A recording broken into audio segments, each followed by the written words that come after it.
Africa started producing leaders that one cannot recognize. How many of you will forget Jean Bedel Bokassa of Central African Republic? That man who murdered little children in the streets because they did not buy a uniform from his wife. That's Jean Bedel Bokassa. How many of you will forget Mobutu Sese Seko Kukumbendu Wanzambanga, who changed his country's name and presided over a kleptocratic regime? The Democratic Republic of Congo is the richest resource country on earth. Conservatively, it is said that under her belly she has minerals which is equivalent to 34.1 trillion United States dollars. And yet today, it is one of the poorest nations on earth. It is the only nation on earth. This video is to make you understand that our problem in Africa is not just the whites, but our leaders. Let me not just say much. Let's watch this together. It is the only nation on earth which on the day of the election has its president saying, we know we ought to have elections, but we have no money to hold elections. When you see a country which has as its official name the Democratic Republic of Congo, know that there is no democracy. In fact, I dare say that any country, two countries that I know insisting on having as a part of their official name the Democratic Republic of something are never democratic. The other one is Korea, the People's Democratic Republic of Korea. It's as if when you can't graduate to be a doctor, you go to the church and you ask to be baptized as Dr. Mwadime. But that is not the point. The point is that who can forget Mobutu Sese Seko? Who can forget Idi Amin of Uganda? Who can forget Mengistu Haile Mariam of Ethiopia?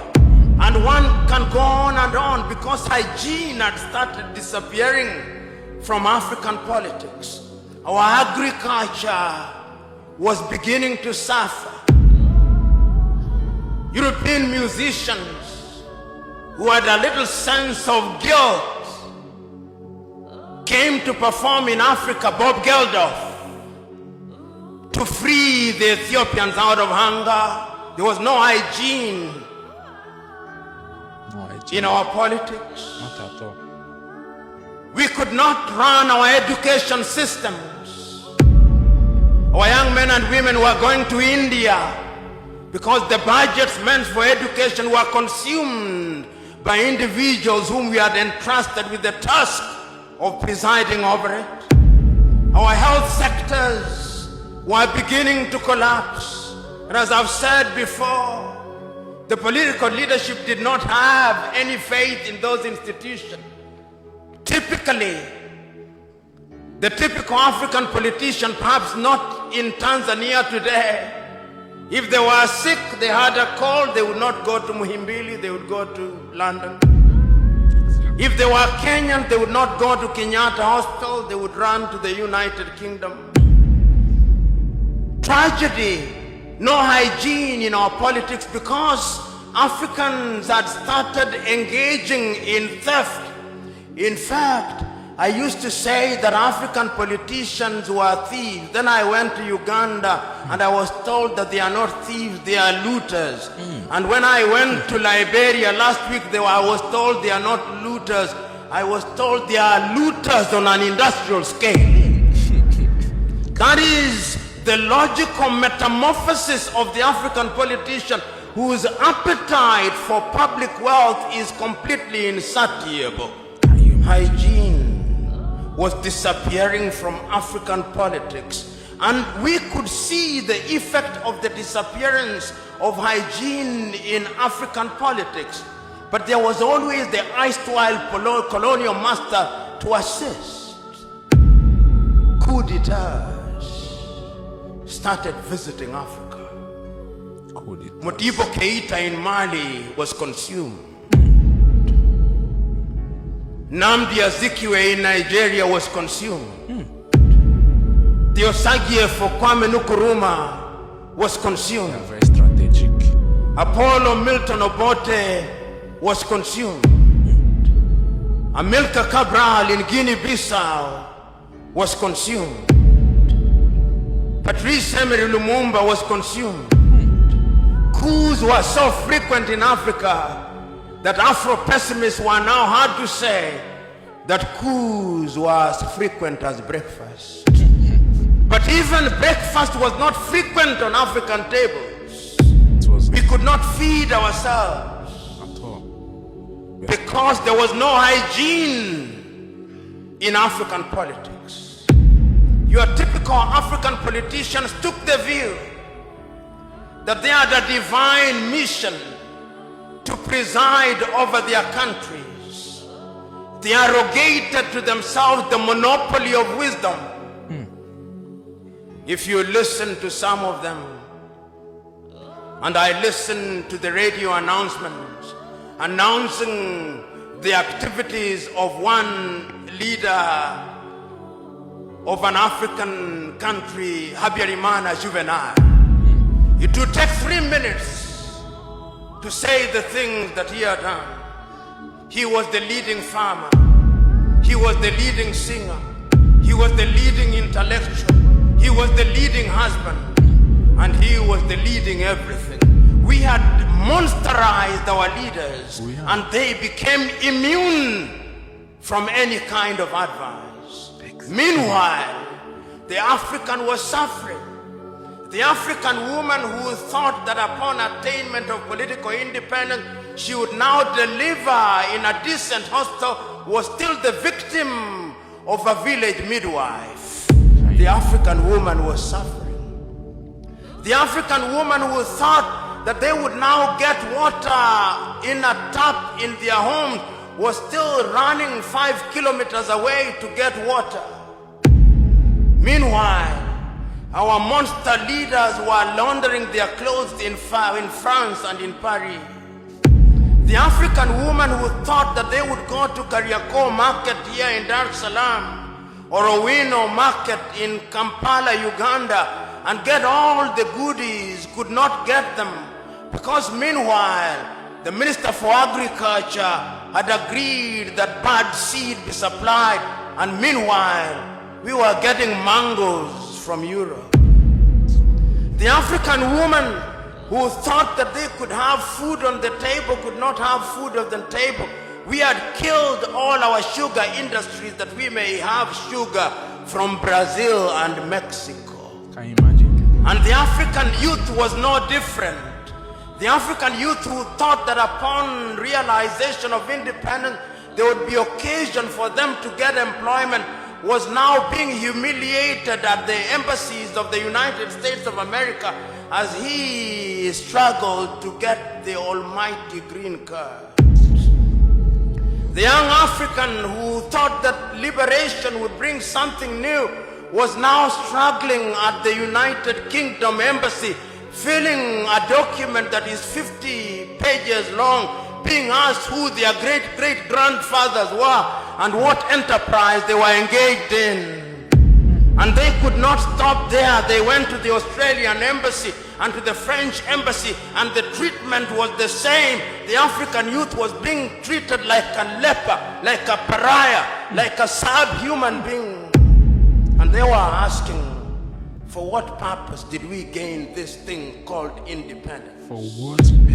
And those who are not humiliated in Gambia, in Nigeria, in Niger, were crossing the Red Sea, swimming across the Mediterranean to go to Italy so that they may be enslaved anew.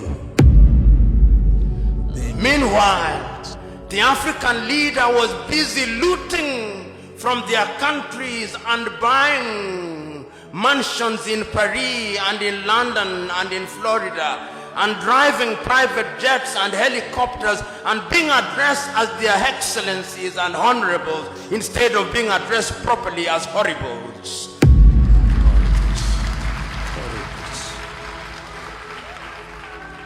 Hygiene had disappeared in African politics, and what had started happening is that a new generation of African leaders who were dissatisfied started emerging. And one need only look at Africa in the 1980s when we begin to see the emergence of a new crop of leaders who are saying, this is not what we fought for. And I can remember so very vividly Ethiopia's Meles Zenawi in 1984 abandoning his medical studies and pursuing the Deg regime of Mengistu Haile Mariam, and he removed Haile Mariam. And there is a sense in which some hygiene has been reintroduced in Ethiopia. And I can remember here, God works in strange ways. Idi Amin made the mortal mistake of assuming that Tanzania and Mwalimu Julius Nyerere could be poked without consequence. He tried, and he died regretting it. And this became, indeed, many of you will remember that this University of Dar es Salaam became the finishing school of latter-day revolutionaries. John Garang Di Mabior was here. Yoweri Kaguta Museveni was here. If they were not students, they passed through here because this was the mecca of political revolutionaries. Eduardo Mondlane was here. Samora Machel passed through here, if only for a few hours. Nelson Holisa Mandela passed through here. Sam Nujoma came through here. This was the baptism ground.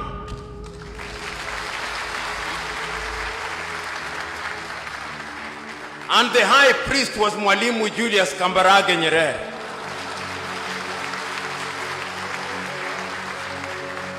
It was he who, in a manner of speaking, said, with this water I thee baptize, that you may go out there and change your country. And Yoweri Kaguta Museveni went out into Uganda, and there is a sense, whether you like it or not, in which some hygiene was introduced in that country. There is a sense in which when Samora Moises Machel left this ground, he went to Mozambique, and there was a sense in which some hygiene was introduced in that country. There is a sense in which John Garang Di Mabior left here, and some hygiene was beginning to be introduced in South Sudan. Right now, the story is a little different, but one can see that there was this new crop of leaders who recognized that indeed we had to do something about it. But ladies and gentlemen, what had happened over the years? Let us ask ourselves the fate of Africa. Why I say that there is a need for political hygiene. Africa today has 54 odd countries. And allow me to take you through a tour of Africa, if the moderator will be gracious enough to give me latitude. When you start from the Cape in South Africa, there is a great country which has given birth to great men. 1912. The first political party to be founded in Africa, the African National Congress of Sir Albert Lutuli. That party has given birth to the Mandelas, to the governing Mbekis, to the Reginald Oliver Tambo. There was great pain during the apartheid regime, but wisdom prevailed upon President de Klerk. And in 1994, we created what was called a rainbow nation. Mandela had his honeymoon. Then came Governing Mbeki, or Thabo Mbeki, the son of Govan Mbeki. Then came Jacob Zuma. I do not know where Jacob is taking South Africa. But from where I am, there is need for hygiene in South Africa. Because that is a great country. And that is the anchor of Southern Africa. Exactly. Nelson Mandela left a country that was called the Rainbow Nation.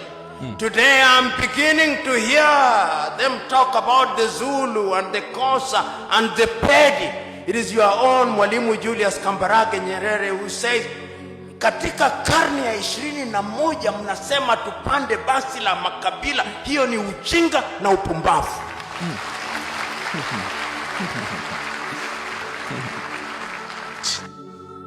There is need for hygiene in Africa, political hygiene. Most of the leaders are the problems in Africa. We have good leaders, understandable, but most of the African leaders are the problems in Africa. And there is need for sanitization of the political class. There should be hygiene. You've been in power for 20 years, and when you fall sick, you go to Spain, you go to London to get treatment. Then what is the need of being in power?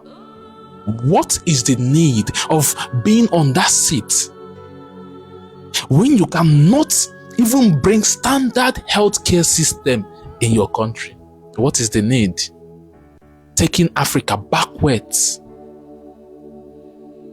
Taking Africa backwards. Some African leaders, what they specialize in is taking Africa backwards. It is so sad. It is so sad. And it is when we wake up that we will come together as one and sanitize any leader that is not performing. They are not thieves. They are not looters. They are not looters in a commercialized standard. Can you imagine that? We have leaders that have graduated from thieves to looters in a commercialized standard. That is the kind of continent we find ourselves. So I say to you, Africans, our problems are not just the whites. Our leaders are the problems, and we are allowing this corruption to be going on for too long. We have to sanitize our politics. Anybody that is not performing, vote them out. We have to sanitize our politics. If we want to continue on this awakening mission, we have to sanitize our politics. Let the fire continue. Share this video as you're watching it. Share the video so that other Africans can watch this video and learn. We must get there together. We are taking African continent to the next level, and we must achieve that. Spread the gospel. Drop your comments, like the video, and share.